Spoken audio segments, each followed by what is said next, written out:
Now, just 2 days after Syria's new Islamist leadership issued a constitutional declaration, the government is already facing growing backlash and unrest over it. This comes as the country is rocked by sectarian violence.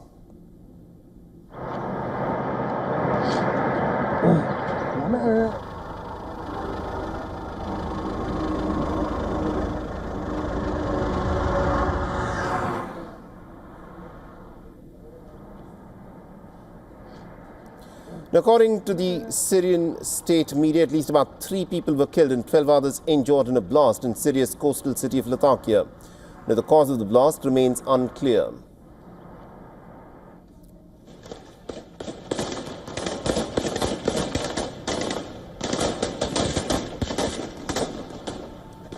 Now, the United Nations Security Council has issued a strong statement condemning the sectarian violence. Over 1,000 people have been killed in brutal clashes between the Assad loyalists and the new Islamist rulers. Entire families, including women and children, have been targeted in Latakia and Tartus. The Council is urging Syria's interim authorities to protect all citizens and to hold the perpetrators accountable. In the city of Qamishli, the Kurdish women and men took to the streets waving flags and demanding recognition of their rights.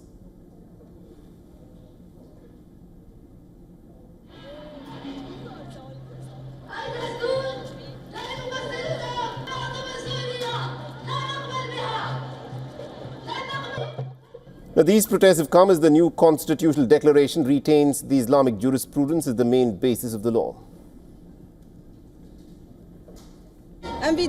We don't accept this constitution. We want a constitution for all members, Kurds, Arabs and Assyrians, because we have shed a lot of blood on this land.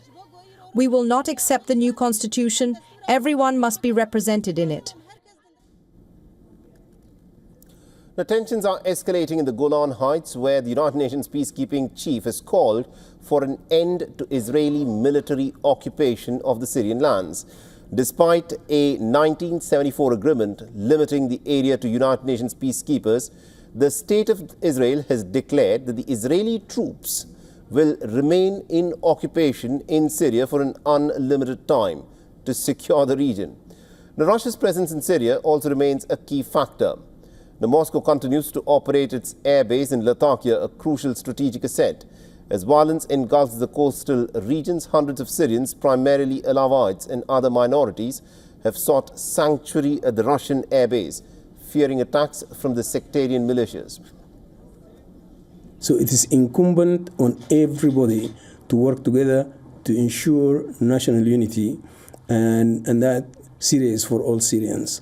And they have to collectively seek common ground, restore civil peace, and work towards a peaceful transition that will lead to a stable, democratic, united, and prosperous Syria. That's my message to them. If there are crimes committed, the only way to prevent them from happening again is to hold those who committed them accountable. In Baghdad, Syria's Foreign Minister Asad al-Shabani has called for the reopening of the borders that have been shut since the fall of Bashar al-Assad. He has also emphasized the need for trade and security cooperation, while Iraq's Foreign Minister Fuad Hussein has stressed the importance of international coordination to fight the Islamic State. Security is a shared responsibility. We are ready to enhance cooperation with Iraq to combat ISIS along our borders. Terrorism knows no borders, and so must our efforts to eradicate it. The security of Iraq and the security of Syria, and vice versa. Meanwhile, in a historic move, a delegation of approximately 100 Druze religious elders from Syria crossed into Israel for the very first time in over 50 years. They were welcomed warmly by the Israeli Druze community. The elders will visit several shrines, including the tomb of Prophet Shuaib.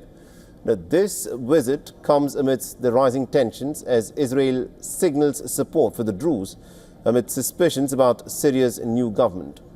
For all the latest news, download the WION app and subscribe to our YouTube channel.